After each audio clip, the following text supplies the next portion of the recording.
할렐루야. 반갑습니다. 우리 같이 인사 나누고 말씀 전하겠습니다. 잘 오셨습니다. 예배 승리합시다. 자, 한 번 더 인사하겠습니다. 2026년에는 더 그리스도로 충만합시다. 네, 그리스도로 충만해서 오직 예수만 자랑하고 하나님 망대를 세우는 증인들 다 되시기를 바랍니다. 자, 2026년도가 새롭게 시작이 되었습니다. 저 여러분들 정말 2026년도에 정말 언약으로 붙잡은 모든 마음의 소원과 언약과 비전들이 그대로 성취되었음을 확인하는 2020년도가 되길 바라고요. 하나님 말씀 주셨기 때문에 조목조목 성취해 가실 것입니다. 그래서 혹시나 아직 신년 기도 제목 안 내신 분들은요, 다 내세요. 우리가 집중으로 1년 내내 기도하니까요. 오늘 내셔도 되고 이미 내신 분들은 안 내도 되고 또 내셔도 됩니다. 그래서 1년 내내 송구영신 예배, 신년 감사 예배 놓고 계속 기도하니까요. 기도 제목들 써서 내시면 1년 동안 계속 전도자들과 저와 이렇게 기도 계속 하도록 하겠습니다. 그래서 너무너무 중요합니다. 너무 이렇게 새해 첫 신년 감사 예배로 여기 나오신 거 너무너무 축하드립니다. 왜냐면요, 진짜 예배 성공은요, 한 번 예배 성공이 인생의 전환점을 맞이합니다. 저도 그랬고 우리 성도님들도 그랬잖아요. 저도 종교 생활만 하고 그리스도도 잘 몰랐던 제가 한 번 예배를 참석했는데요, 인생이 바뀌어 버렸습니다. 늘 드렸던 예배인데 그 한 번의 예배로 저의 인생이 완전히 바뀌어 버렸어요. 아, 그래, 내가 하나님의 은혜로 구원받은 하나님 자녀구나. 그래, 내가 이제 예배 드리고 세계복음을 위해 살아야지. 한 번의 예배가 저의 인생을 뒤집어 버렸어요. 그러니까요, 우리 성도님들도 마찬가지겠지만 누구든지 하나님 만나면 변화됩니다. 이 소망을 품으세요. 내가 이 시간 예배를 드리고 인생의 전환점을 맞이했듯 누구라도 나와 관계된 어떤 사람이라도 우리가 지금 마음 품고 있는 분들 있잖아요. 진짜 하나님 만나면 인생 끝납니다. 우리가 마음에 늘 소원을 품고 항상 그거를 염두에 두세요. 주일 예배나 우리가 예배 드릴 때마다 예배 한 번으로 인생 전환점 맞이할 수 있다. 이런 최고의 축복을 누리길 바라고요. 그래서 예배 시간이 그야말로 인생 최고의 시간이요. 하나님 음성을 듣고 오늘도 각인되어지는 축복의 시간 되시기를 바랍니다. 너무너무 이게 기대가 되고 충만한 예배가 되길 바랍니다. 그래서 올 2020년도에도 아무 걱정할 필요가 없습니다. 구원받은 하나님 자녀, 특별히 할렐루야 성도님들은요, 하나님이 인도해 주실 거예요. 시편 24편 1절 2절 여호와는 나의 목자시니 내게 부족함이 없으리로다. 그가 나를 푸른 풀밭에 누이시며 쉴만한 물가로 인도하시는도다. 우리 하나님이 우리 할렐루야 교회와 저 여러분들의 목자가 되어주시면요, 부족함이 없다고 했습니다. 그렇죠? 늘 부족함이 없고 나를 푸른 풀밭에 누이시며 쉴만한 물가로 인도한다. 늘 안심한다는 거예요. 우리 하나님께서 우리의 인생을 과거에도 우리 교회와 우리 성도님들 한 분 한 분을 인도하셨고요. 지금의 우리의 발걸음도 인도하시고 앞으로도 인도하실 겁니다. 세상들은 많이 가져도 세상 사람들은 부족하다고 하잖아요. 그런데 여호와 하나님께서 우리의 목자가 되시기 때문에 저 여러분들은 부족함이 없을 겁니다. 오늘 그 응답을 다 회복하시기를 바랍니다. 계시록 7장 17절에 보니까요, 이는 보좌 가운데 계신 어린 양이 그들의 목자가 되사 생명수 샘으로 인도하시고 하나님께서 그들의 눈에서 모든 눈물을 씻어주실 것임이라. 보좌에 계신 어린 양 누구죠? 그리스도를 말합니다. 이 그리스도가 우리의 목자가 되셔서 다윗의 고백과 같아요. 여호와가 나의 목자시니까 내가 부족함이 없다. 우리의 목자가 되시는 그 하나님과 그리스도는요, 잠깐 우리와 함께 하다가 없어지는 분이 아닙니다. 어린 양 되신 예수님이 우리의 목자가 되셔서 생명수 샘, 뭐죠? 천국입니다. 우리를 천국 가는 그날까지 인도하시고 우리를 완전하게 보호하신다는 거예요. 올 2026년도에도 하나님 말씀 따라가는 우리 성도님들 염려 걱정 다 내려놓으시길 바랍니다. 이렇게 언약 잡으시면 돼요. 끝까지 우리를 인도하신다. 언약 딱 잡으시고요. 그런데 막상 세상에 나가면 온갖 사람들이 우리를 속이죠. 영적인 것을 놓치게 만들고 자꾸만 뭔가에 중독되도록 만들기도 하고요. 마약, 술, 담배, 게임 등등 해서 영적인 축복을 다 빼앗아가서 처음에는 잘 모르다가 나중에 이제 깨달음은 늦게 된단 말이죠. 후회할 날이 오게끔 우리를 자꾸 이 축복을 놓치도록 만들 겁니다. 하나님 인도받는 우리를 자꾸 속임수를 쓰고요. 에베소 6장에 보면 마귀가 관계를 쓴대요. 하나님 자녀의 관계를 사용해서 이게 뭐죠? 간사하고 간교한 깹니다. 이 마귀가 관계를 써서 인간들을 속인다는 거예요. 하나님 자녀들을요. 영적인 부분을 놓치고 자꾸 육신적으로 세상적으로 즐거움에 빠져서 하나님의 인도를 받지 못하도록 간교한 계력을 쓴다. 그리고 마태복음 24장 4절 5절에는 우리를 미혹한대요. 사람들을 통해 우리를 미혹하고 속여서 하나님의 인도를 못 받게 만든다. 이렇게 말하고 있는데요. 그런데도 걱정할 게 없는 게 우리 하나님이 나의 목자가 되신다. 나는 양이기 때문에요. 우리 한 사람 한 사람을 완벽하게 인도하십니다. 말씀 잡고 나아가는 우리 성도님들을요, 하나님이 인도해 주실 거예요. 그래서 우리가 오늘도 말씀 붙잡고 나아갈 때 그 사탄마귀의 속임수, 관계, 미혹을 이기고 부족함이 없는 인생을 살아가게 될 줄 믿습니다. 언약으로 딱 붙잡으세요. 그래, 올 한 해도 하나님이 나의 목자가 되셔서 나의 삶을 가장 완벽하게 인도하시는구나 인정만 하셔도 됩니다. 이렇게 새롭게 2020년도를 가장 완벽하게 시작하시기를 축복합니다. 자, 오늘 제목은 구원받은 나는 어떻게 변했는가입니다. 저 여러분들 얘기예요. 구원받은 하나님 자녀가 뭐가 변했지? 우리 뭐가 변했죠? 그거 점검하는 시간입니다. 야, 내가 진짜 구원받은 하나님 자녀가 됐는데 내가 뭐가 바뀌었지? 내가 다른 사람들에게도 구원받은 하나님 자녀로 말할 수 있는 증거거리가 있어야 된단 말이죠. 오늘 구원받은 내가 어떻게 변했는지를 정말 바르게 알고 누리고 자랑하는 증인 되길 바랍니다. 첫 번째입니다. 일단 잘못된 구원관을 가진 사람들이 많습니다. 사람들이 지금요, 우리는 이렇게 구원관이 확실하잖아요. 바른 복음을 알고 하나님 자녀로 살아가는데도 수많은 세상 사람들 만나보면요, 구원에 대해서 오해하고 착각하고 교회를 다니는 교인들도 착각하는 경우가 많습니다. 교회를 다니면서도 구원관이 제대로 되지 않고 이 구원의 비밀을 잘 모르는 사람들이 많아요. 우리가 바르게 알고 이거를 말해줘야 됩니다. 잘못된 구원관 중에 대표적인 가장 큰 많은 사람들이 오해하는 게 내가 교회 다니고 있고 교회 등록했으니까 나는 구원받았어. 이렇게 착각하는 경우가 많습니다. 교회 다니는 거하고 구원은 아닙니다. 그거 기준이 아니에요. 교회 등록하면 구원받는다? 그렇지 않습니다. 교회에 나와서 내가 세례도 받고 내가 교회 생활도 잘하면 구원받는다. 성경에는 그렇게 나와 있지 않아요. 그리고 예배에 출석하면 내가 오늘 예배 드렸으니까 난 구원받은 자야. 그렇지도 않습니다. 성경에는요, 우리가 교회에 나오고 예배 드린다고 해서 구원받는 게 아닙니다. 이 성경에는 그렇게 말하고 있어요. 만약에 우리가 교회 다니고 예배 드리는 걸로 구원받는다면 예배를 몇 번 들어야 구원받나요? 그렇죠? 한 100번 드리면 구원받나요? 그렇지 않다는 거죠. 행위로 구원받는 게 아니고, 그러면 장로교를 다니면 구원받고 감리교를 다니면 구원 못 받고 그런 거 아닙니다. 그렇죠? 사람들이 오해하고 있는 게, 저도 옛날에 우리 캠프 많이 다니잖아요. 금호동 캠프 할 때 있었는데 그분은 지금은 불교더라고요. 근데 자기가 교회도 다니고 뭐 세례도 받고 성경도 읽고 성경도 썼다는 거예요. 그분은 교회 다니고 예배만 드린 겁니다. 그렇죠? 지금 불교 다니고 있단 말이죠. 그렇죠? 그러니까 아무리 교회 등록하고 예배 출석하는 거하고 구원하고는 아무 상관이 없어요. 그리고 어떤 경우는요, 캠프 나갈 때 저랑 같은 팀이셨는데요. 저는 이제 그때 대학생이었나 그랬는데 이제 현장에서 전도하려니까 이제 전도하려고 하는 거겠죠. 요즘에는 이제 베이스 교회가 있어서 막 그 팀을 중심으로 해서 그 교회에서 막 전도하고 여러 교회가 와서 같이 나갔었잖아요. 막 전도하는데 이제 그분이 하는 말입니다. 그 대상자한테 이제 복음을 전해야 되잖아요. 예를 들면요, 이제 하나님 만났냐, 뭐 그리스도 전하고 하는데 그분은 당장에 이렇게 말하더라고요. 교회 한번 믿어봐, 이런 식으로 말하더라고요. 제가 다니는 교회 그 주보가 있으니까 이 교회 한번 믿어보라는 거예요. 이 교회 한번 믿어봐, 그리고 약간 그런 식이죠. 이거 한번 먹어봐, 뭐 그런 뜻이죠. 그래서 뭐 좋은 의미로 말한 겁니다. 이 교회 나와서 복음 들어라, 뭐 이런 내용인데요. 교회에 나온다 해서 구원받은 건 아니잖아요. 우린 너무 잘 아는데 뭐 이 정도야 왜 목사님 이런 기본을 말합니까? 이런 분들 의외로 많습니다. 성경적으로도요, 아담과 하와 아들 가인이 그랬어요. 가인이요, 예배 드렸습니다. 예배 드리고 실패했잖아요. 그렇죠? 틀린 예배를 드렸단 말이죠. 예배 드리고 구원 못 받은 대표적인 모델입니다. 교회도 나오고 예배도 드렸는데 그거는 세월이 지나 보니까 드러났잖아요. 그렇죠? 교회 등록과 예배 출석은 다르다. 에디오피아 내시도 마찬가지입니다. 이 사람이 주일날 가서 예배도 드렸습니다. 예루살렘 가서 예배도 드렸고요.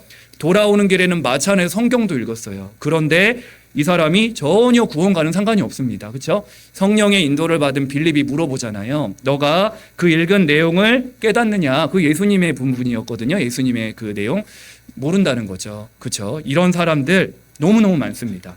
그냥 교회 다니고 성경 읽고 그냥 그런 사람들 굉장히 많아요. 그래서 빌 집사가 성경책을 펼쳐놓고 예수님을 그리스도로 정확하게 설명을 해주죠. 그래서 구원받고 세례를 받고 기쁨으로 돌아갑니다. 저 여러분들이 진짜 구원받고 하나님의 자녀로서 현장에 이런 교회 안에 현장에 이런 가짜 성도들, 구원받지 못한 성도들이 많이 있다. 그래서 교회 다닌다고 무조건 하나님 자녀다. 여기 있는 분들은 다 하나님 자녀가 분명하지만 혹시나 우리 주변에 교회 다니는 사람들이 친척 가운데 가족 가운데 있을 수가 있는데요. 한번 그래도 물어봐야 됩니다. 막 자존심 상하게 물어보지 마시고요. 자연스럽게 제가 한번 형한테 저는 이제 그리스도가 이제 확실하고 아니까 교회 다니는 형한테 막 너무 막 단도직입적으로 우리는 너무 확실했잖아요. 그래서 막 형한테 구원의 길을 막 설명해 준 거예요. 형이 이제 기존 교회에서 막 헌신하고 막 새벽기도 운행 너무 열심히 하니까 제가 볼 때는 넘어질 것 같은 거예요. 아직 좀 아닌 것 같은데. 그래서 형 일단 복음을 바르게 알아야 될 것 같아. 그래서 이제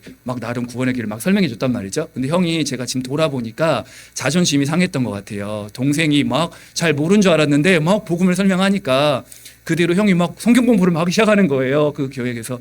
근데 결국은 이제 그렇게 됐는데 어쨌든 중요한 거는요. 아무리 그 사람이 교회 다니고 뭐 예배도 드린다 하지만 구원은 확인해 줄 필요가 있습니다. 그래서 저처럼 막 단도직입적으로 막 복음 바르게 아냐 하지 마시고 자연스럽게 그 사람 상태가 보인단 말이죠. 그래서 기도하면서 그 시간표가 옵니다. 그래서 확신이 있는지 점검할 필요가 있고요. 그래서 사실 교회 등록 예배 출석은 하나님 자녀가 당연한 것이지 그게 구원의 기준은 아닙니다. 그래서 우리가 잘못된 구원관 바르게 알고 있어야 되고요. 또 잘못된 구원관 중에 하나가 열심히 하는 거. 그렇죠? 선행도 하고 봉사도 하고 헌신도 하고 교회 와서 직분도 받고 구제도 하고 다 하는데 이거는 구원과는 상관이 없습니다. 성경에는 에베소 2장 9절에 보니까 행위에서 난 것이 아니니 이는 누구든지 자랑하지 못하게 함이라. 행위로는 구원받을 수가 없어요. 우리가 잘 알고 있잖아요. 인간의 의로는 노력과 열심, 선행과 봉사로는요 구원받을 수가 없습니다. 그렇죠? 이게 또 다른 두 번째고요. 그래서 저 사람은 너무 열심히 일하니까 하나님 자녀가 분명해. 야, 믿음 좋구나. 착각할 필요는 없습니다. 그렇죠? 그리고 세 번째로요. 잘못된 구원관 중에 하나가 부모의 믿음입니다.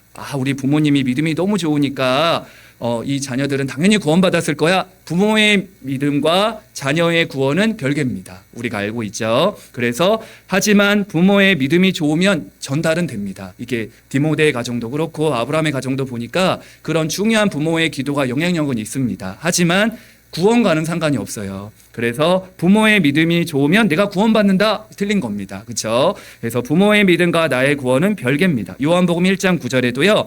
참빛 곧 세상에 와서 각 사람에게 비추는 빛이 있었나니 참빛 대신 그리스도가 이 땅에 오셨는데 각 사람에게 비쳤대요. 그 각 사람이 예수님을 주인으로 각 사람이 믿음으로 영접해야 됩니다. 그래야 구원받아요.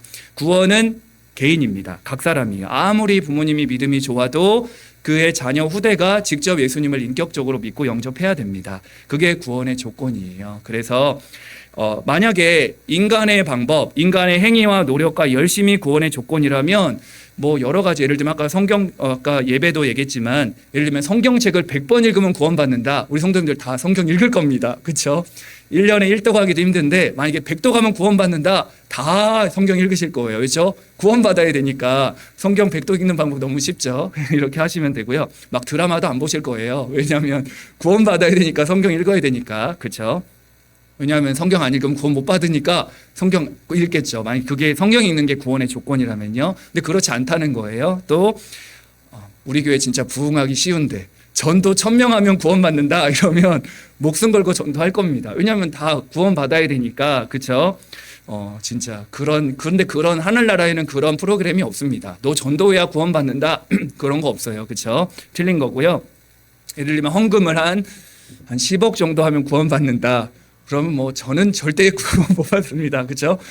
그렇죠. 어쨌든 뭐 성도님도 있으면 만약에 돈 헌금 한 10억, 100억 하면 구원받는다면 빚을 내서라도 하겠죠. 구원 받아야 되니까 가치를 알면요. 근데 아니라는 거예요. 또 예를 들면 키가 뭐 한 2m 돼야 된다. 여기 있는 분들 다 지옥 가야 됩니다. 저도 그렇고 뭐 키 높이 신어도 안 되죠. 그래서 이건 구원의 조건이 행위가 아니라는 거예요. 그래서 제가 말하는 거는요. 그래서 우리 할렐루야 성도님들이 그리고 요즘 계속 나오고 있는 우리 전사님도 기도하시지만 아침 낮밤 계속 기도잖아요. 기도 한 10시간 하면 구원받는다. 그럼 뭐 요즘 계속 말하고 있는 그 3집중 말할 필요가 없는 겁니다. 보좌의 망대 여정 이정표 누려라. 이 말 할 필요 없이 다 누릴 겁니다. 그렇죠? 기도해야 구원받으니까. 근데 그런 게 아니라는 거예요. 행위로 구원받는 게 아니라고 성경은 말씀하고 있고요. 에베소 2장 8절에 구원은 뭐다? 하나님의 은혜다. 너희가 그 은혜를 인하여 믿음으로 말미암아 구원을 받았으니 이것은 너에게서 난 것이 아니요 하나님의 선물이다. 하나님의 은혜로 선물로 우리를 구원하신 겁니다. 선물은 뭐 하면 되죠? 감사하게 받으면 됩니다. 그죠? 하나님의 은혜로 저 여러분들이 구원받은 하나님의 자녀가 된 줄 믿습니다. 구원은 전적인 하나님의 은혜입니다. 그래서 교회 등록, 예배 출석, 열심하고 노력하고 부모의 믿음으로 얻는 게 아니라 구원은 오직 예수 그리스도를 믿음으로 각 개인에게 주어지는 전적인 은혜요, 전적인 선물인 줄 믿습니다. 그래서 저 여러분들이 구원의 축복을 받은 거 너무너무 축하드립니다. 제가 늘 하는 얘기지만 우리는 그 구원이 믿어지잖아요. 다른 사람들은 안 믿어진다는 그 하나님이 믿어지고, 그 예수님이 그 하나님 만나는 유일한 길 그리스도임이 믿어지고, 말씀이 믿어지고, 이 믿음이 있다는 게 얼마나 감사합니까? 이 도마는 그 예수님이 십자가에 흘리신 그거를 보고 믿었잖아요. 직접 보고. 우리는 안 보고 믿었잖아요. 얼마나 큰 은혜인 줄 모릅니다. 그래서 우리 행위가 아닌 전적인 하나님의 은혜로 구원받았음을 늘 잊지 않고 이거를 딱 가지고 있으셔야 돼요. 그래야 잘못된 구원관에 있는 사람들에게 그거를 우리가 전달할 수 있고 올바르게 말해줄 수 있습니다. 두 번째입니다. 구원받은 자의 그러면 네 가지 변화입니다. 바른 구원관 가지고 구원의 비밀을 누리고 있으면요, 오늘 이제 내가 구원받은 자로서 변한 게 너무 많은데 사실 너무너무 많이 바뀌었죠. 찬송가에도 내가 예수 믿고 죄사함 받아 나의 모든 거 다 변했네, 이렇게 말씀하고 있죠. 크게는 구원받은 자의 네 가지 변화인데 오늘 본문 말씀 보세요. 고린도서 2장 12절에 보니까 우리가 세상의 영을 받지 아니하고 오직 하나님으로부터 온 영을 받았으니 이는 우리로 하여금 하나님께서 우리에게 은혜로 주신 것들을 알게 하려 하심이라 말씀하고 있어요. 우리 얘기입니다. 우리 성도님들 다 귀가 간지러우셔야 돼요. 내 얘기하고 있구나. 그렇죠. 구원받은 우리 성도 한 분 한 분을 말하고 있어요. 그래서 오늘 한번 고린도서 2장 12절은요 다 암송해 보세요. 렘넌트한테도 암송해 보라 했는데 여기 보니까 우리가 세상의 영을 받지 아니하고 나왔죠. 세상의 영, 악령, 더러운 영, 무섭게 하는 영, 우리가 이걸 받지 아니하고 뭘 받았다? 하나님으로부터 온 영을 받았다. 오직 하나님으로부터 오는 영, 성령이죠. 하나님 영을 받은 우리는 우리로 하여금 왜 주셨대요? 우리에게 은혜로 주신 것들을 알게 하려 하심이라. 하나님 우리에게 은혜로 주신 것들이 너무 많대요. 구원받은 자에게 주신 은혜로 주신 것들이 너무너무 많습니다. 그래서 저도 이제 이게 조금 체질화가 된 게 아침에 눈 뜨면 세 가지 말씀 선구가 있어요. 늘 암송하는 아침에 눈 뜨면 창세기 1장 1절 태초 하나님이 천지를 창조하셨느니라. 하나님이 최고 영광 받아 주옵소서. 이게 제가 늘 아침에 눈 뜨면 이렇게 고백하는 선구고요. 체질이 됐죠. 아마 성도님들도 각자가 누리는 그런 게 있으실 겁니다. 마태복음 16장 16절 두 번째는요. 주는 그리스도시요 살아계신 하나님의 아들이시니이다. 오늘도 내 삶 속에 예수님이 주인 되어 주시고 가는 곳마다 그리스도의 증인으로 살게 하옵소서. 그리고 세 번째 제가 꼭 묵상하는 선구입니다. 고린도서 2장 12절 하나님이 내게 은혜로 주신 것들을 누리게 하옵소서. 성령께서 우리와 함께 하시면서 주신 신분 권세, 또 보좌의 망대 여정 이정표죠. 그래서 우리는 이미 구원받았기 때문에 우리가 변화된 것들, 구원받은 자의 은혜로 주신 것들을 확인하셔야 돼요. 크게 네 가지인데요. 첫 번째는요, 우리의 신분이 바뀌었습니다. 신분 변화, 다시 말하면 호적 변화입니다. 구원받는 순간 우리의 신분이 어떻게 바뀌었다? 마귀의 자녀에서 하나님의 자녀로 바뀌었습니다. 우리는 구원받은 하나님 자녀입니다. 예전에는 마귀의 자녀였기 때문에 에베소 2장 2절에 마귀의 종노릇하고 마귀를 따라가고 사주팔자 우명에 묶이고 그 마귀에게 잡혀 있었단 말이죠. 갈라디아 4장 8절 말씀처럼 마귀에게 종노릇하고 마귀에게 끌려가는, 진짜 마귀가 좋아하는 거 하며 살아갔던 우리가 구원받은 순간 하나님의 자녀로 우리의 신분이 바뀌었고, 마귀의 종이었던, 사탄의 종이었던 우리가 이제 하나님의 자녀로 살아가는 이 엄청난 신분이 변화되었습니다. 그래서 죄악 가운데 있었던 우리가 하나님을 알고 그리스도를 아는 진짜 영원한 구원의 비밀을 가진 하나님 자녀가 된 겁니다. 신분이 변화됐다. 이 사실 전부 다입니다. 저 여러분들이 구원받은 하나님 자녀임을 늘 확신하시기를 바라고 늘 묵상하며 누리시길 바랍니다. 두 번째로 바뀐 게 우리의 미래입니다. 우리의 미래가 바뀌었어요. 이 말은 다시 말하면 내세의 변화입니다. 내세가 바뀌었어요. 죽음 이후의 세계가 내세인데 정말 분명히 성경에는 내세, 지옥도 있고 천국도 있는데요. 죽음 이후의 세계가 분명히 있다고 성경은 말씀하고 있습니다. 그래서 원래는 우리가 지옥 배경 가운데 살았잖아요. 하나님 모르고. 누가복음 16장에 정확하게 말씀하고 있습니다. 지옥 불공의 가운데 이 부자가 완전히 떨어졌단 말이죠. 우리도 사실 하나님 몰랐을 때에는요, 지옥 입구까지 간 사람들이었잖아요. 그런 지옥 배경 가운데 있었던 우리가 빌립보 3장 20절 그러나 우리의 시민권은 하늘에 있는지라 거기로부터 구원하는 자 곧 주 예수 그리스도를 기다리노니 말씀하고 있습니다. 지옥 같은 인생을 살다가 지옥 갈 수밖에 없던 우리였는데요, 하나님 우리를 천국 시민권, 천국의 배경을 가진 자로 우리를 불러주셨습니다. 영원한 심판을 받지 않는 하나님의 자녀, 영원한 미래가 보장된 영원한 상급을 바라본 지옥 배경에서 천국의 시민으로 우리를 옮겨주심을 확신하시길 바랍니다. 신분 바뀌었죠. 우리의 미래가 바뀌었죠. 세 번째로 우리의 삶의 인도도 바뀌었습니다. 전도자 여러분, 삶의 어떤 삶을 살아가면서 어떤 인도를 받느냐, 삶의 방향 너무 중요합니다. 성경은요, 예전에 우리가 사주팔자 운명에 묶여서 살아갔다는 거예요. 사주는 뭐죠? 연원일시입니다. 그죠? 우리 모든 사람들이 연원일시가 있단 말이죠. 그리고 팔자, 연원일시에 양이 강한 자, 음이 강한 자, 사주팔자라고 하죠. 그리고 운명, 마귀가 걸어놓은 마법입니다. 그죠? 그래서 구운명에 잡혀 있었던 거예요. 우리가 예전에는 하나님을 떠나서 사주팔자 운명에 묶여서 어떤 사람은 숫자에 묶이기도 하고요. 어떤 사람은 뭐 우리나라에 있는 말일 때 삼재 아홉수 이런 말이 있고, 특히 우리나라 사람들 사자 싫어하잖아요.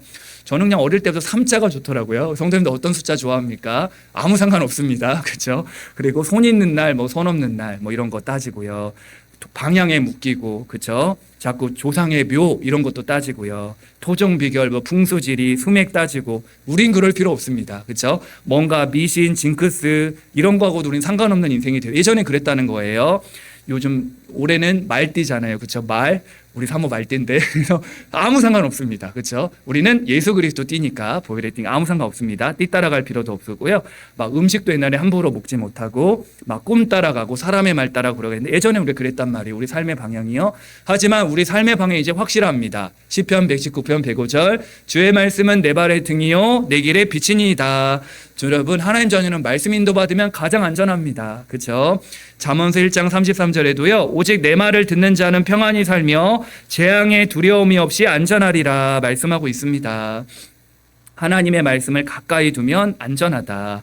재앙의 두려움이 없고 안전하다 했습니다. 전도자 여러분, 말씀 따라가세요. 그래서 혹시 지금 문제 있습니까? 조금 늦더라도요, 말씀 인도 받으세요. 제일 좋은 거 예배를 통해서 하나님의 인도를 받는 겁니다. 그래야 후회하지 않고 뒤탈이 없습니다. 전도자 여러분, 말씀 인도 받으세요. 그래서 하나님께서 강단 말씀 우리에게 주시기 때문에 그거 따라가시면 됩니다. 그래서 중요한 거 결정할 때에도 언제든지 그렇게 하세요. 저도 항상 이제 구원받은 하나님 자녀가 되고 이 렘넌트로서의 전도자의 삶을 살아갈 때 뭔가를 선택하고 판단할 때 항상 예배를 통해 선택했습니다. 가장 확실합니다. 전도자 여러분, 내 생각대로 내 경험대로 판단하지 마시고 예배와 말씀을 통해 인도받는 우리 할렐루야 성도님들 다 되시길 바랍니다. 왜냐면 우리가 그동안 실수 많이 했잖아요. 어려움 많이 당했잖아요. 그렇죠? 이 삶의 인도 방법 간단하다. 말씀 떨어지면 움직이면 됩니다. 하나님 가라 하면 가고 멈추라 하면 멈추고 하나님 인도받으시면 돼요. 말씀 떨어지면 움직이면 됩니다. 그래서 사주팔자 운명 미신이 아니라 하나님 말씀 따라 인도받는 삶으로 바뀐 거, 전도자 여러분, 삶의 방향이 바뀐 거, 내 인도의 삶이 완전히 바뀐 게 너무 큰 축복이에요. 저는 진짜 너무나도 큰 축복 같습니다. 전도자 여러분, 구원받았죠. 천국 보장됐죠. 이 땅 사는 날 동안에 말씀 따라가면 우리 삶을 완벽하게 인도하시죠. 이것만큼 더 바뀐 게 뭐 있습니까? 다른 사람들이 나한테 물어볼 때 당신 구원받았고 교회 다닌다는데 뭐가 바뀌었냐? 말해주세요. 알아듣든 못 알아듣든 내가 구원받은 하나님 자녀다. 영원한 미래가 보장됐다. 당신 미래 보장 안 돼 있지 않냐?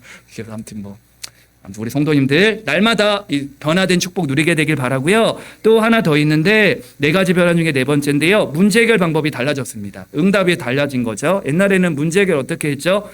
내가 발버둥을 치고 내가 노력하고 사람 의지하고 굿도 하고 인맥도 쓰고 부적을 붙이기도 하고, 어떤 사람은 긍정적인 마인드 가진 사람도 있고 그건 자기 신념이죠. 하지만 이게 우리의 문제 해결 방법이었지만요, 이제는 내 방법이 아니라 이제는 우리는 하나님께 기도해서 응답받는 응답의 변화가 완전 바뀌었습니다. 우리에게 뭘 줬죠? 구원받은 자에게 마태복음 16장 19절 천국 열쇠를 주셨습니다.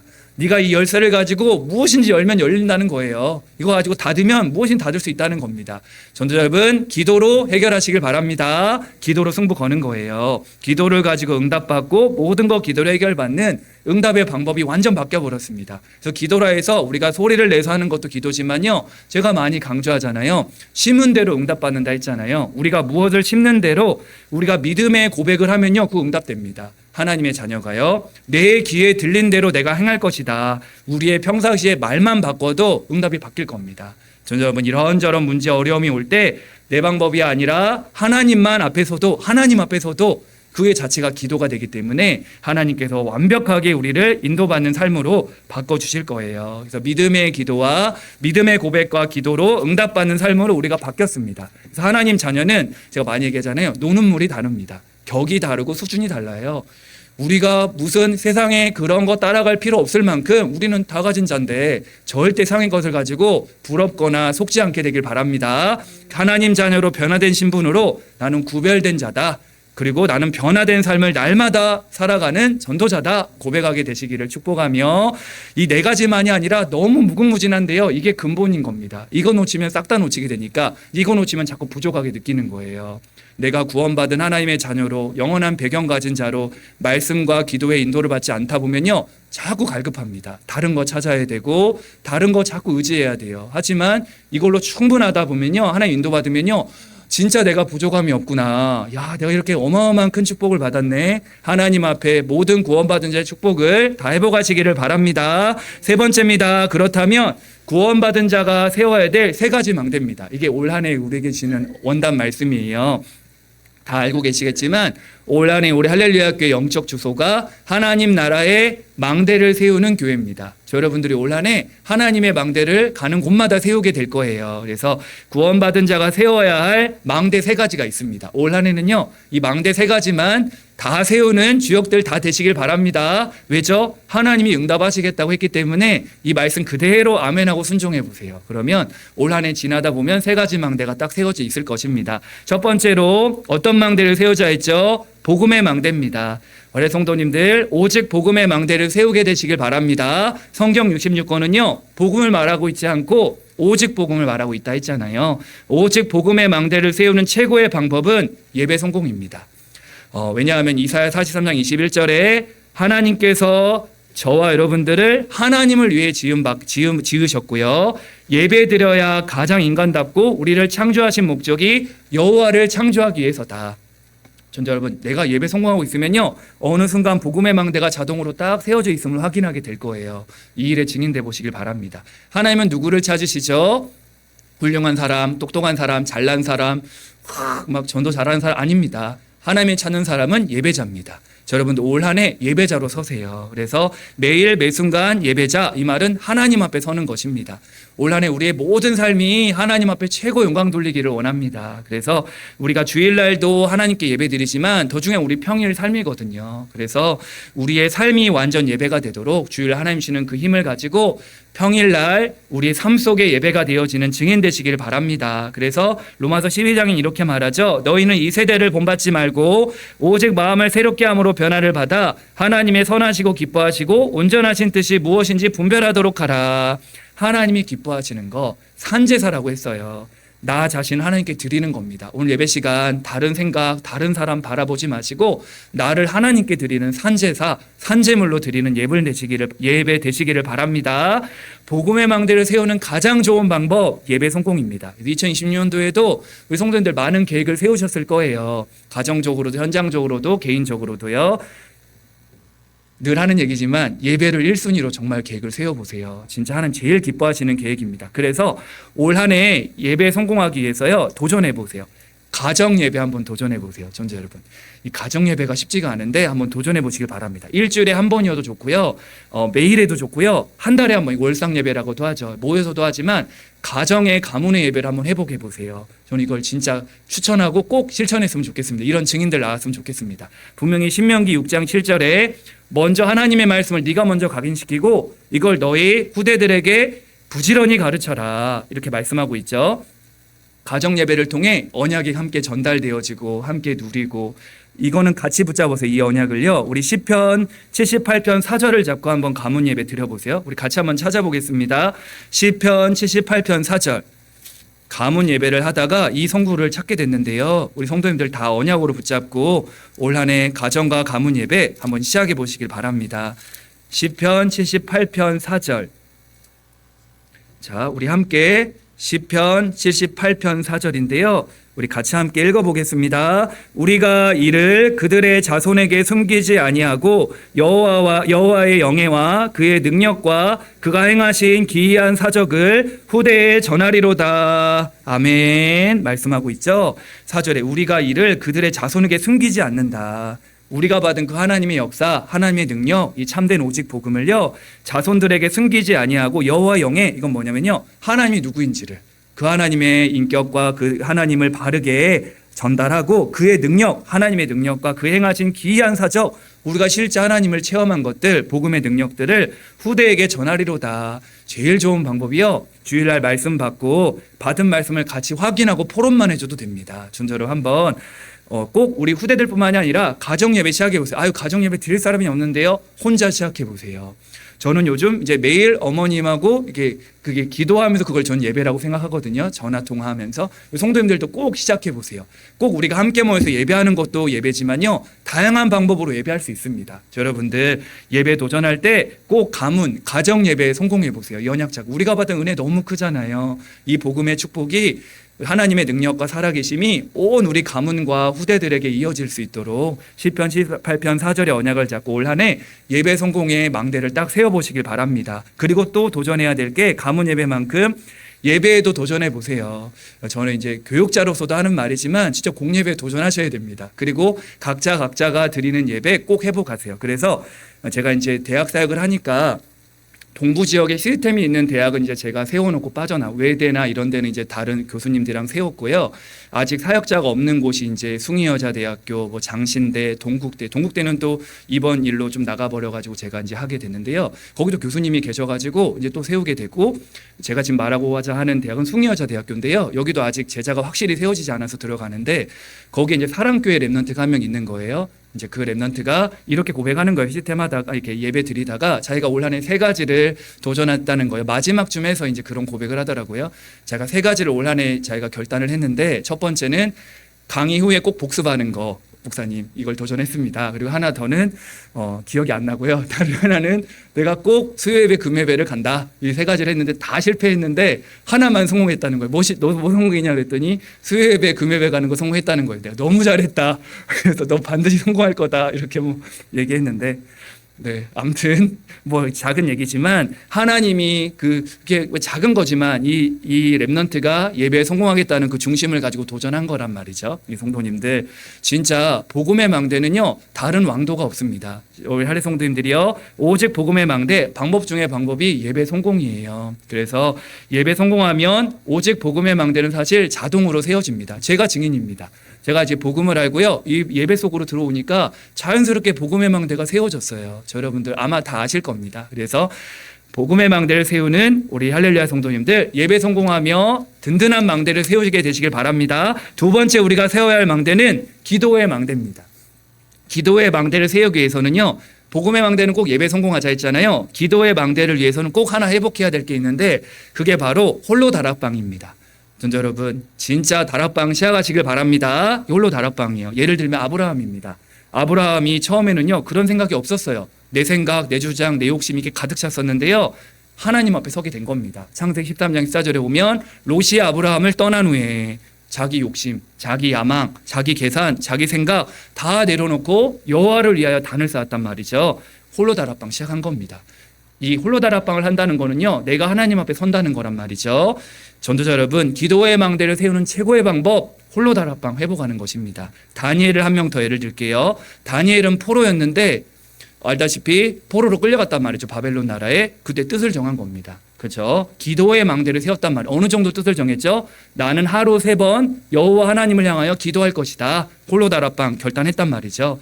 하나님 앞에 나를 세웠습니다. 다니엘이요. 한 번 뜻을 정했는데 변함이 없었어요. 알다시피 다니엘을 죽이려고 계략을 꾸미고 죽게 된 상황인데도 기도의 망대를 다니엘은 세운 겁니다. 그렇죠? 어떤 상황에도 기도의 망대를 세웠던 다니엘처럼요. 우리 홀로 다락방 한두 번 할 수 있는데요, 이거를 내가 조금 손해보고 내가 바쁘고 뭔가 막 우선순위 할 때 뒤처질 때가 있을 거예요. 그때에도 내가 좀 손해보더라도 홀로 다락방 회복하시길 바랍니다. 결과적으로 다니엘이 어떻게 됐죠? 망했나요? 아닙니다. 기도의 망대를 세운 다니엘 한 사람 때문에 온 나라와 세계가 다 살아나게 됐잖아요. 전도여러분이 하나님 앞에 서고 홀로 다락방 시작할 때 가문, 가정, 현장, 우리 현장의 사람들 다 살아나게 될 것입니다. 언약으로 딱 잡으세요. 아브라함 한 사람이 홀로 다락방을 시작했는데요. 우리가 답이 그 다음 장 바로 보세요. 창세기 14장에 조카 롯에게 다 양보했잖아요. 성공해야 될 이 조카 롯은 성공할 줄 알았는데 완전 망해버렸습니다. 좋은 것 따라 눈에 보이는 것 따라갔던 조카 롯이요.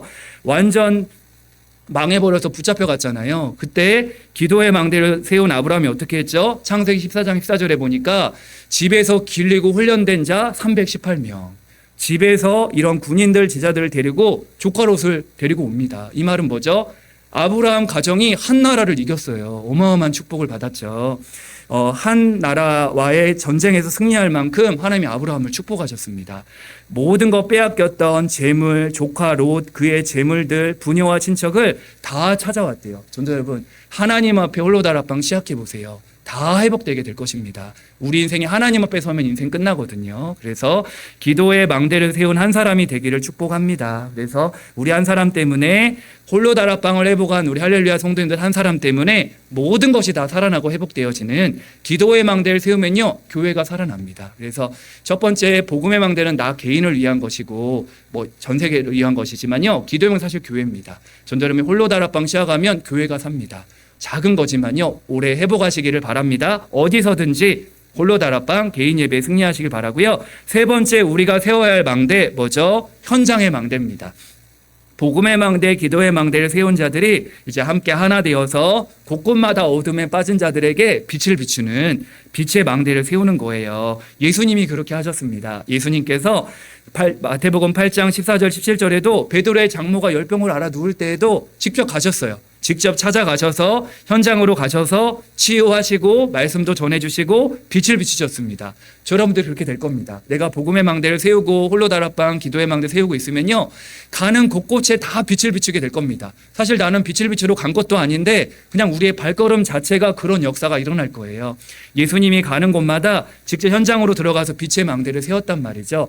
베드로도 보세요. 복음과 기도의 망대가 세워졌던 예수님의 수제자 베드로도 가는 곳마다 하나님께서 빛을 비추니까요, 한 예만 들어도 고넬료의 집을 찾아갔단 말이죠. 고넬료와 모든 가족들과 친척들이 다 살아나게 됩니다.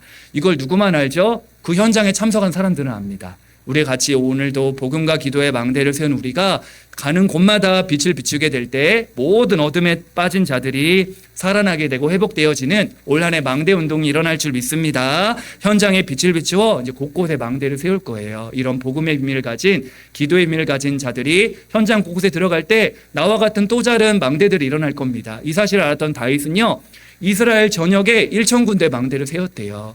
저희는 뭐 1,000 망대까지는 아니지만 각자가 다윗의 뭐 100분의 1만 해도 10개입니다. 그래서 1000분의 1만 해도 1개죠. 그래서 성도님 올 한 해 우리 성도님이 있는 모든 곳에 나와 같은 복음과 기도와 전도의 절대 망대를 세우는 증인으로 딱 붙잡게 되시기를 바랍니다. 가장 좋은 현장의 망대, 사실 저도 이것도 또 추천해요.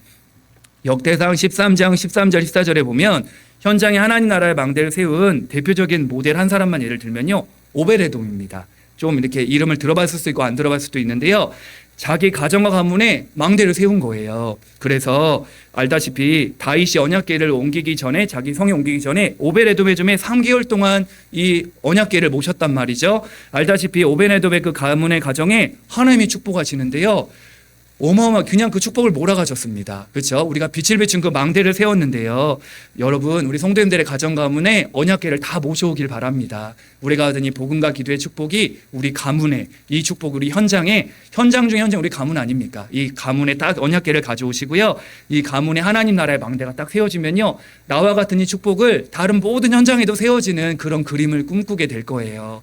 야, 그래, 진짜 오베레돔의 가정에 언약궤가 있는데 하나님 모든 축복을 몰아갔는데 내가 있는 곳에 내가 빛을 비추고 망대를 세우는 그 시간에 하나님은 모든 흑암을 무너뜨리고 하나님 나라의 축복을 누리게 하십니다. 그래서 여러분들이 이것에 팀이 되어서 우린 다른 망대가 아니에요. 올바른 복음의 망대, 기도의 망대, 현장에 빛을 비추는 망대 팀이 되어서 올 한 해 우리 교회가 늘 목사님을 통해서 언약으로 붙잡았던 이 지역의 300군데 망대, 이 일에 우리 저와 여러분들이 증인으로 서게 될 줄 확신합니다. 언약으로 딱 잡으시면 돼요. 그래서 구원받은 하나님 자녀로 하나님 나라의 망대를 세우는 저와 우리 할렐루야 성도님들 증인이 되기를 축복합니다. 결론입니다.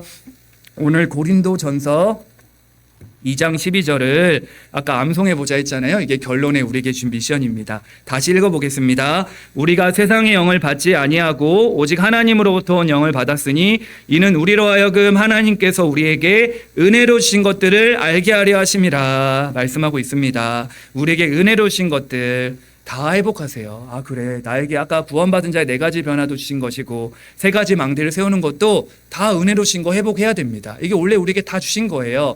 창세기 1장 28절에 하나님이 그들에게 복을 주시며 그들에게 이르시되, 먼저 복을 다 주셨습니다. 저 여러분들은 축복을 받을 사람이 아니라 이미 축복을 다 받은 사람들입니다. 그렇죠? 이거 가지고 이 축복을 말해줘야 돼요. 그런데 자꾸 우리가 언약 놓치고 복음 놓치고 하나님 떠나가지고 이 축복을 다 빼앗겨 버린 거예요. 다 회복하셔야 됩니다. 그래서 은혜로 주신 것들을 매일매일 묵상하시면서 이 시간이 가장 행복한 시간이 되길 바랍니다. 그래서 이 아침에 이 힘을 은혜로 주신 것들 누리는 게 가장 힘이 되고, 낮에는 이런 비밀 가진 자를 만나고 밤에는 또 이런 작품을 남기는 이 시간이 가장 행복한 자들이 되길 바래요. 그래서 은혜로 주신 것들 진짜 오늘 제가 설명하기에 부족할 만큼 너무너무 은혜로 주신 것들이 너무 많잖아요. 성도님들 다 회복하셔야 됩니다. 그래서 올 한 해 이 은혜를 가지고 받은 축복과 은혜를 말해줘야 됩니다. 하나님 나라의 망대를 우리 개인에게 또 교회와 현장에 곳곳마다 이 구원받은 하나님의 자녀로 은혜를 준 것들을 날마다 누리면서 하나님 나라의 망대를 세우는 주역 되시기를 예수님의 이름으로 축복합니다. 우리